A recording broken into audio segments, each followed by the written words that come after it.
Hindu Bangla chamber of commerce की पहल पर बांग्लादेश के सहकारी हाई कमिश्नर मोहम्मद आरिफ का स्वागत किया गया। इस अवसर पर चैम्बर ऑफ कॉमर्स के साधारण संपादक सुजीत रॉय और अन्य उपस्थित थे। बीते कई सालों से बांग्लादेश और भारत के व्यवसायियों के बीच जो दोस्ती रही है वो अधिक वृद्धि हो और किसी भी मामलों में दोनों देशों के व्यवसायी अच्छा कारोबार कर सके, उस पर ध्यान देते हुए चैम्बर ऑफ कॉमर्स उस दिशा में काम कर रही है। चैम्बर ऑफ कॉमर्स द्वारा आयोजित स्वागत समारोह में बोलते हुए बांग्लादेश के सहकारी हाई कमिश्नर मोहम्मद आरिफ ने कहा वे इस देश का ही नागरिक हैं। उन्होंने कहा कि वे उनके इस स्वागत से अभिभूत हैं और उन्होंने कहा वे आशा करते हैं दोनों देशों के बीच संबंध और गहरे होते रहे।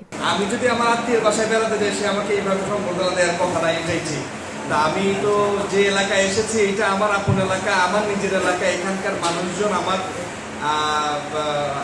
এবং প্রত্যেকেরই বাংলাদেশের সঙ্গে কিংবা বাংলাদেশের মানুষের এখানকার মানুষের সঙ্গে একটা আত্মার যোগাযোগ, রক্তের যোগাযোগ। তো এইটা আমার নিজের এলাকা, তো মানুষ নিজের বাড়িতে সম্পর্কিত হয়, তাও আবার এইভাবে এত ঘটা করে, এইটা আমার জন্য সত্যিই সৌভাগ্যের এবং চিরস্মরণীয় হয়ে থাকবে। আমি আমার পক্ষ থেকে, আমার পুরো অ্যাসিস্ট্যান্ট হাই কমিশনের পক্ষ থেকে আমি মার্চেন্ট অ্যাসোসিয়েশনকে আন্তরিক ধন্যবাদ জানাচ্ছি এরকম একটা খুব সুন্দর প্রোগ্রাম করার জন্য। আর আমি আরও বেশি আবেগ আপ্লুত যে পরিমাণ উপহার আমি পেলাম, এটা সত্যিই আমার খুবই ভালো লাগছে।